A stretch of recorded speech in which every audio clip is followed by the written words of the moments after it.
Stop overcomplicating date night. Tonight, all we need is homemade pasta, paper plates, about an hour of time, and a great drink pairing. Because sometimes fancy restaurants are just not in the cards. Maybe money is tight, maybe time is tight, or maybe just like us tonight, life is just busy. My wife has night shift at the hospital in a few hours, so we are making simple pasta shrimp and finding a perfect drink pairing and squeezing in a little bit of connection before she has to head into work. Welcome to Everyday Wine Pairing, where we take everyday meals and make them feel a little extra special with a thoughtful drink pairing. We're starting off with homemade pasta, and I'll be honest, homemade pasta used to be intimidating to me.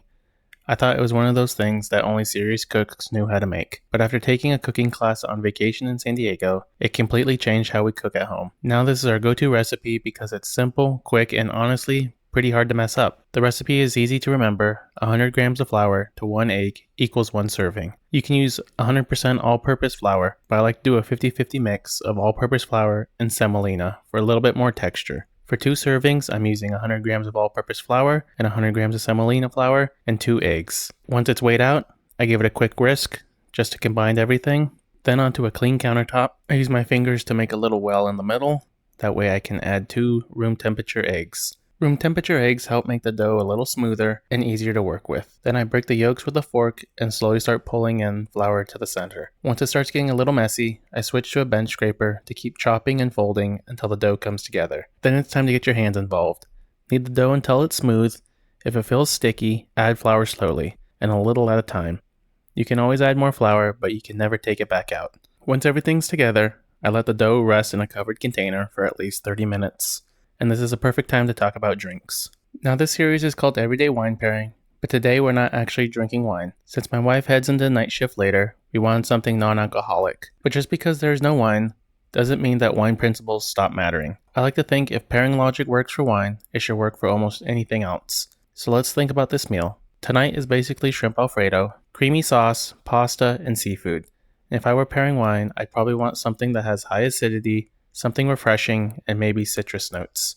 Because seafood and citrus have always been good friends. Keep that in mind. We'll come back to our drink pairing in a little bit, but let's get back to cooking. Here I have 1 pound of shrimp. You can absolutely use frozen shrimp, but living in Houston, we are spoiled with fresh Gulf shrimp, so that's what we're using tonight. I peel off the shells, remove the legs, and use a toothpick to clean out the digestive tract. Then I dry them really well with a paper towel.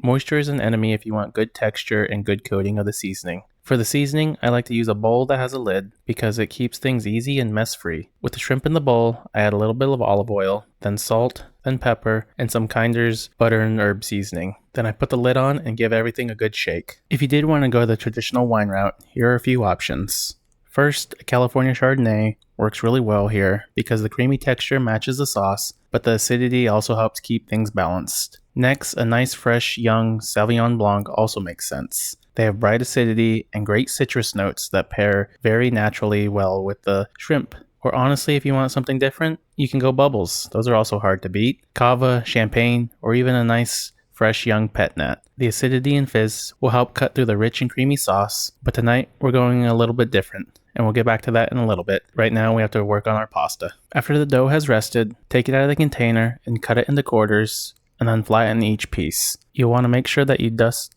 each piece with flour so that they don't stick to the pasta machine. Then I run it through the pasta machine and cut them into noodles.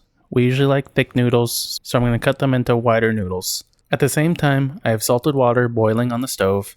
And when I say salt the water, I mean salt it like you actually care about flavor.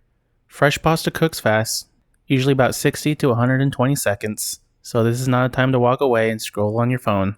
Before draining, save about a cup of the pasta water. Future you will thank you later. Next, you're going to want to heat up a pan and start to cook your shrimp. Once they are close to done, add garlic. And yes, tonight we are using jarred garlic because this is real life and I was tired and convenience won this time. Cook your shrimp through, but do not overdo it. Shrimp can go from perfect to rubbery really fast. Once done, set them aside, and now it's time for the sauce. We are keeping this simple. Heavy cream, butter, Parmesan cheese, black pepper, and a little bit of salt. The base recipe is actually from one of my favorite cookbooks, The Essential of Italian Cooking. Once the sauce comes together, you'll add your cooked pasta. If it feels too thick, add the pasta water a little bit at a time and continue to mix to bring everything together. Then toss until everything gets coated, add the shrimp back in, and now let's talk about the drink we'll be having tonight. Remember what we wanted from the pairing: high acidity, refreshing, citrus notes, and maybe even some bubbles. So instead of wine tonight, I grabbed something we almost always have in the refrigerator: a citrus sparkling water. Simple, refreshing, and honestly, it checks a lot of the same boxes that we would look for in a white wine pairing. But it's nothing fancy, just thoughtful. Now for plating. And nothing says a romantic date night quite like our finest paper plates. Fancy restaurants are great, but sometimes connection looks more like homemade shrimp pasta, sparkling water, paper plates, and about 45 minutes before a hospital shift. This entire meal came out to around $15 including drinks, and this is really what everyday wine pairing is all about: making everyday meals feel a little bit more special with homemade food and a thoughtful drink pairing to match. If you enjoyed this episode, let us know. What would you pair with shrimp pasta? Wine or not? We're always looking for new pairing ideas, so let us know down in the comments. Thanks for hanging out with us, and now I'm off to drop off my wife for her night shift.